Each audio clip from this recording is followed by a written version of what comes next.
guys, what's up? It's me, Thomas. Today we're back here with the kill count, and today, well, time to head for the pizzeria, because it's time for James's first taste at the FNAF movie. Yep, the movie that we never thought we'd get, it's here. So, let's take a look at the FNAF movie, shall we? Be sure to like, subscribe for more, hope you enjoy. Let's check it out.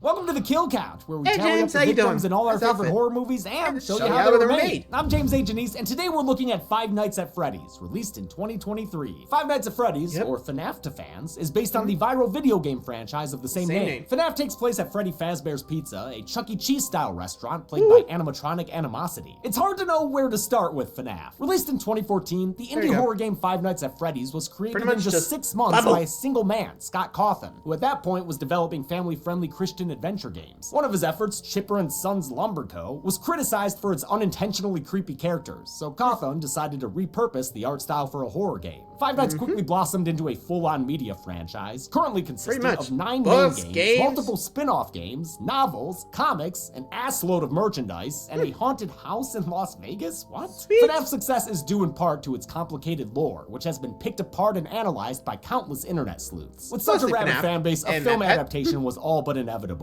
but it languished in development hell for many years, going back to 2015. Blumhouse finally delivered the long-awaited project in October 2023, and even though it was available on Peacock opening day, it grossed nearly $300 million worldwide. I never got into Five Nights, but I was happy to see this movie's success. I think the acting is solid and that it's shot well, thanks to the cast and the direction by Emma Tammy. And the animatronics, created by the geniuses at the Jim Henson Creature Shop, are absolutely incredible. They look like they were ripped straight out of the games. But I've only played the first game a couple of times, and if you don't know the lore, this movie is confusing and honestly pretty slow. As a film, I found it kinda mid. But the truth is, it doesn't fucking matter what I think. This thing was made for the fans, and by all accounts, those fans seem to love it, so I'm thrilled for them. I knew we needed to make a movie that was gonna land with the fans, and I remember Dawko actually got the chance to hug the animatronics, which is I mean, if this gets kids excited to watch scenes of people talking and kick-ass practical animatronics, then yes, make a million more, please. Especially since it doesn't dumb things down for its younger audience, even though it's not overly complicated. It's got foreshadowing and themes and good lighting. It's a fine little movie, and I'm happy that it made so many people happy. Will our characters survive their 5 nights with Freddy, or will they punch out early from their security shift? Let's go find out and get to the kills. I mean, you gotta love this film. Like, the fact that, well, I'll point him out, but you did see Corey Kenshin in there, so I think they actually brought a couple of, like, FNAF, like, icons, like, in the YouTube community. Matt Pat's here, Dawko, I think he actually got a part, don't know, but I guess we'll point him out if he is there. I mean, you literally saw Corey as the taxi driver, so I actually do remember there was actually, like, Markiplier was supposed to be there, but I guess they wanted to save him for the sequel. Maybe, I don't know. Wouldn't be surprised if he actually did. Do you think Mark's going to be in the sequel? I mean, I don't think he was in this one, but anyway. So let's take a look back at this, you know, Nightmare in the Pizza Trip. Let's go. Sorry, just getting nothing else. The movie begins with a Chuck E. chase. A security guard is crawling and walking his way through Freddy Fazbear's Pizza, because he's done with the monitoring and whatever's on the other side of that door. Ooh, I think it's something foxy. That's a foxy. This dum-dum can't outrun those dum-dums, so he gets knocked out and strapped down. He's about to be put in an animatronic suit, and you know what they say about those masks. So you can imagine how having your head forcibly pressed inside one of those could cause a bit of discomfort and death. The guard is killed when the mask gives him an off-screen Fazbear facial. What? Ew. 8-bit opening credits pay homage to the arcade minigames featured in several of the FNAF sequels. They show someone suited up as a yellow bunny, wonder who, peeling kids off from her friends one by one. Where you taking them, bunny? Where's the sprite string? Mike Schmidt is also a security guard, only he works at the local mall. That is, until he witnesses what seems to be a kidnapping, which causes him to hulk out and baptize the guy with a beatdown. Unfortunately, he misread the situation. Come on, Mike, what the fuck was that? That was a mistake. Yeah, it was. Now you've got Shaggy yelling at you. He's fired and has a meeting with a career counselor named Steve Raglan. Yeah, okay, doubt. Steve, totally his real name, is played by Matthew Lillard, a 2-time kill count veteran and 1-time prime rib presenter. Thanks again for that, man. Steve is initially dismissive since Schmidt is a shit employee, but for some reason his tune changes after seeing Mike's last name. I have a job for you. Maybe you noticed that Mike is named after the first game's protagonist. He offers Mike a security shift at Freddy Fazbear's Pizza. You only have to worry about one thing. The killer animatronics. Keeping people out. Oh, could have sworn it was the killer animatronics. Steve sells the job as a real winner. How's the pay? Not great. But the hours are worse. Those hours are the graveyard shift, which Mike says he can't work. He needs to prioritize his nightly routine, which consists of pills, posters, and nature sounds. All this ambience is to help him lucidly dream about a childhood camping trip. He was supposed to be watching over his little brother Garrett, but got distracted and didn't notice when Garrett went off with a stranger. Not even aging into PETA is enough for Mike to change the past, and his dream always ends with Garrett's abduction. But he thinks that by visiting the incident in his dreams, he might remember a clue he's forgotten, and finally find out what's happened to his girl. Helping. Mike is now the guardian of his little sister Abby, who likes dinosaurs and building tents. They have an Aunt Jane who thinks Mike shouldn't be watching over the youngin, even though he's a well-meaning guy. I mean, besides the whole assault on the app thing. Quit crying, kid. He was doing it because he cares. The shopping mall gives Aunt Jane an... Well, to be fair, if I lost my brother because of an accident, or at least how I blame myself, like, yeesh, I'd probably be that way too, but... Not okay. Before you ask, no, I haven't beat anyone up at work, okay? I'm not a security guard. Sorry. I'm just saying, I'd be a little worried myself. Though him dreaming about it every night, probably not helping your case, dude. But then again, he just doesn't seem to know when to let go. Anyway. Name to claim Abby for herself, hoping to collect them foster child funds. She intends on taking sole custody of Abby with the help of her fearsome lawyer, Doug. Tremble before him! Knowing that he'll need to look good in front of a judge, Mike calls up Steve Raglan to take him up on his job offer. We're less than 20 minutes into this thing, and we're already at Freddys. I love how we ain't fazzy-footing around. Mike's first night begins with a phone call from Steve, giving him the lowdown. This place was huge in the 80s with the kids. Steve's phone call is in the style of Phone Guy, your supervisor in the games who provides you with instructions. I want to record a message to you. Hello? Hello? This place's security system is dated but extensive, with cameras and lights 80s, everywhere, we'd expect. except probably right outside the office. And of course, since this is FNAF, the power situation ain't great. The electricity is a bit... Mike settles into the office, which is a mostly accurate rendition of the one from the game, complete with a fan, striped sippy drink, and ball of tinfoil. The only unrealistic thing is that Mike's not booping the nose on that Celebrate poster. So remember, these characters... Production designer Mark Visicella added tons of set deck Easter eggs, Sorry, I had to do it. including a prize counter filled with the second game's Fun Time animatronics, and a nod to Chica's Magic Rainbow, the main antagonist of FNAF World, a spin-off RPG. Freddy's uses the Jigsaw employee training technique, so Mike pops his tape in and watches a retro training video. The video covers the Disneyland level tech that goes into Fazbear's animatronics, but right when it's turning into a how it's made on dancing robots, the tape gets spooky, so Mike doesn't fully see them in action. All he knows is that he must protect this proprietary technology, a job duty that doubles as a tongue twister. FNAF's dedication to its source material was guided by the game's creator, Scott Cawthon. He co-produced the movie and helped keep the lore and animatronic design true to the IP. He also wrote the initial draft of the screenplay, which director Emma Tammy and co-writer Seth Cudback then expanded on to flesh out the characters and story. Instead of doing his job, Mike keeps up his nightly routine of trauma dreaming. It's the same old until Mike stumbles upon 5 little birthday guests. He tries to pry them for information. Did you see who took my brother? But their response is less than helpful. Mike wakes up and ends his shift when the clock strikes 6 o'clock. He returns home to relieve his babysitter Max, not knowing that she's been working with Aunt Jane to collect evidence against Mike. She and her brother Jeff meet with Jane at a diner where they're waited on by YouTuber MatPat. You do realize that lunch is the most important meal of the day. Thought it was breakfast. Did saw that. Say that, but you know, it's just a theory. It's a well-deserved cameo, seeing as his game theory videos helped kick off FNAF's explosive success. In fact, MatPat's cameo was the very first scene filmed for the movie. Matt's not the only FNAF creator featured in the film. The Employee of the Month wall in the background includes several streamers, like 8-Bit Ryan, Razbowski, Baz, Fusion Z Gamer, and Dawko. Markiplier was also asked to appear as the security guard who bites it in the opening sequence, but he had to turn it down to work on his own upcoming horror film, Iron Lung. Max can't find any evidence of wrong. Oh, so that's why. An Iron Lung, huh? I'm just kind of curious as to when that's coming out now. But might as well look it up now. Hold on. Let's see. Long movie. Directed by Markiplier and... Okay.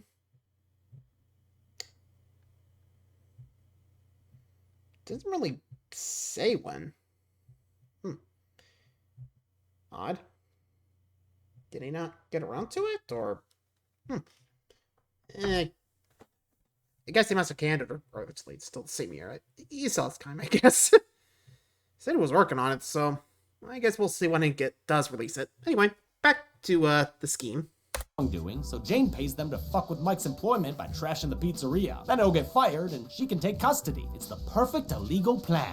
I just realized I shouldn't be hearing any of this. On his second night, Mike gets right back to sleep manifesting on the job. But the little dream warriors run away again. One little pirate even gives them the hook and a scare bear stare. Mike wakes up to see a police officer at the door, trying to buzz her way inside. About time.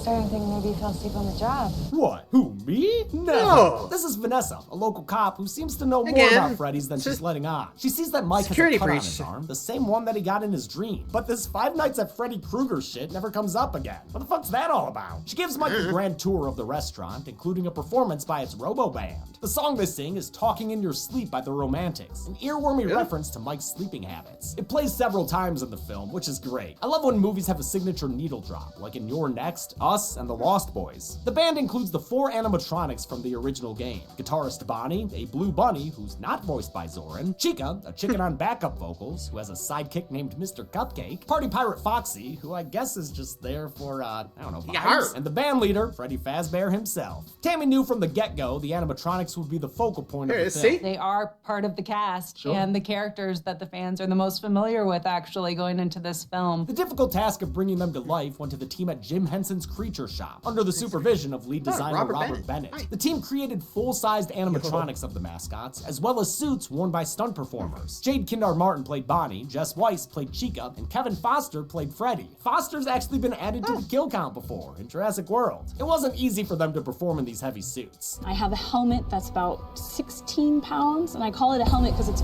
full. I'm in there, and I don't really have any visibility whatsoever. Occasionally, puppeteers had to step in to operate their arms and hands, while additional performers controlled the eyes, ears, and mouth off screen. Even though this jam session rocks, things aren't all fun and games at the pizzeria. Vanessa mentions that some kids went missing there in the 80s, which grabs Mike's attention since missing kids is kinda his whole thing. But she drives off before they can unravel that thread, leaving Mike to lock up for the day. He's spied on by Max's brother Jeff, who initiates Operation Fuck Up Fazbears. He and his gang of ruffians break into the pizzeria and promptly start causing all sorts of trouble. Wait, how do you wind up with this group of people? Like, how do they know this guy?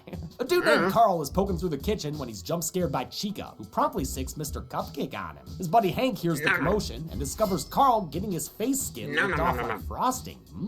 Jeff is hanging out in the security room when he sees Hank on the monitor screaming like a maniac. Hank tries to hide, but winds up locking himself in with Bonnie, who reduces him to a bloody version of the Titanic handprint. Jeff arrives just in time to see Boogie Bunny Bonnie emerging from the closet. He runs away and holds up in the security room, where he narrowly avoids a sneak attack by Mr. Cupcake. In the games, Mr. Cupcake is basically a static NPC prop, but mostly. he's promoted to full-on killer robot status in the movie. Director Tammy admitted production was a little obsessed with Cupcake, who was able to be incorporated into more scenes due to his small size. Jeff tries to escape, but is foiled by a locked door. Sucks for him, since the Scat Man's on his way again. The Dum-Dums come courtesy of Foxy, who hums a similar ditty in the original game. Basically. He runs down the hallway and puts an end to Jeff with another move cribbed from his in-game behavior.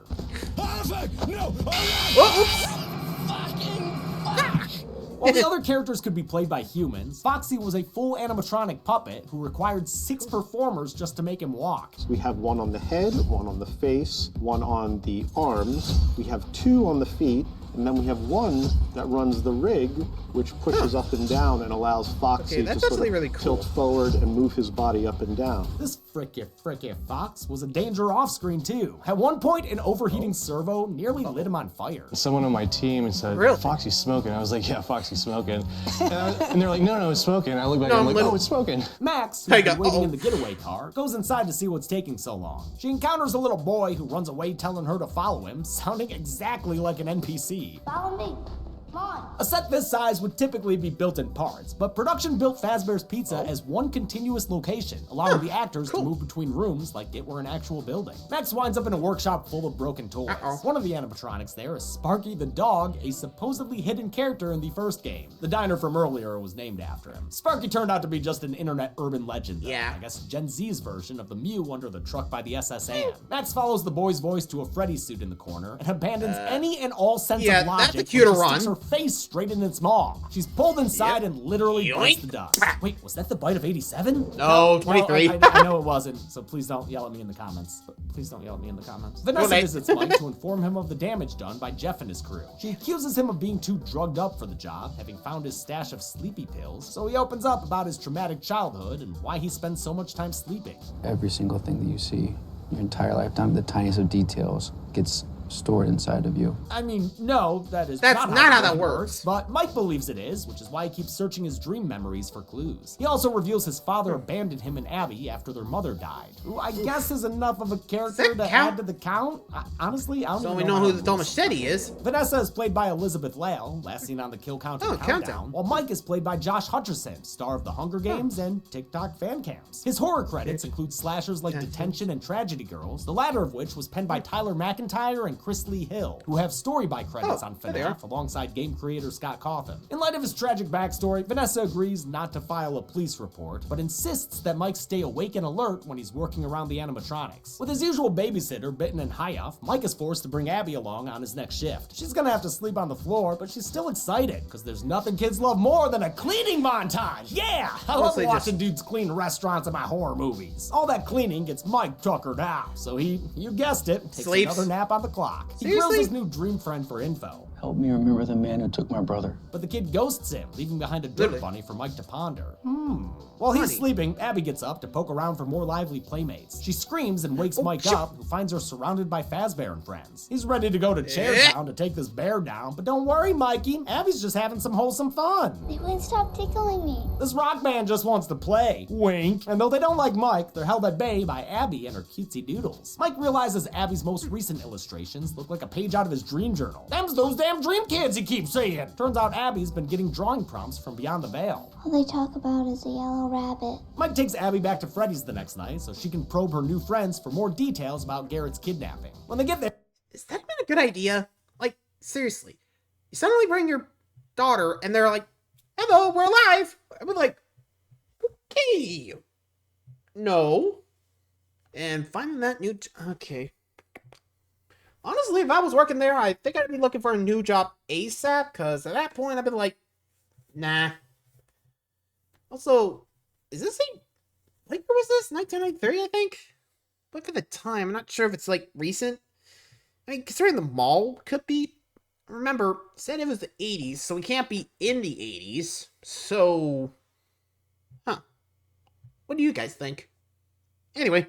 There, they find Vanessa admiring Abby's artwork. Mike pulls her aside to ask her what the fuck the animatronics are. Ghost children possessing giant robots? Oh. You got it! Actually sounds like he picked up on it pretty quickly. So it seems like the ghost kids from his dreams are the ones kidnapped in the 80s, with each of them representing a Robo band member. An Abby original kicks off a goofy fort building montage set to Connection by Elastica. I can't say I expected this cheesy ass sequence, but you know what? I still find it kind of cute.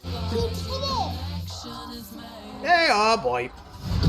But, Body down. They really want to lay on that nasty ass carpet? You know it's full of dirt and gum and pee, probably. Despite the hijinks, Fazbear's Pizza is far from kid-friendly, if this Dolly Death Trap is anything to go off of. Some fans think this peepless creeper is Circus Baby, a recurring enemy in the games. However, she appears to be more closely based on Ella, a character from the FNAF novels. It's a pretty obscure character to be sure, though still relevant enough to get her own Funko Pop. By the way, thank you, writer Tim, for providing all of this information, because thanks, Tim. Like I said earlier, I don't know jack shit about this series. Vanessa explains that Fazbear's older animatronics were also worn as suits. These pokey prongs, called spring locks, were designed to keep the suit's robo bits in place. Yeah, basically, don't get wet, otherwise bear trappy Iron Maiden. stage. If that wasn't scary enough, Abby shreds too hard and knocks herself unconscious. Oh, God. Vanessa gets mad that Mike endangered his sister by bringing her here, but I mean, you know, it doesn't mean they can't still hook up, right? If you ever bring Abby back here again, I will shoot you. So that's... Never mind. The night's events convince Mike he's an unfit guardian. Abby wakes up the next morning to the smell of burnt bacon and bad news. Mike's gonna let Aunt Jane take custody of her after all. Aw, Abby, I know it sucks. Just channel that anger into your art. Mike runs away from his responsibilities and back to Freddys to take a nap. This time in his dreams, Garrett is conspicuously unkidnapped. The Boo Crew shows up and offers Mike a deal. He can have a nightly reunion with his loving family, all at the low, low price of his little sister.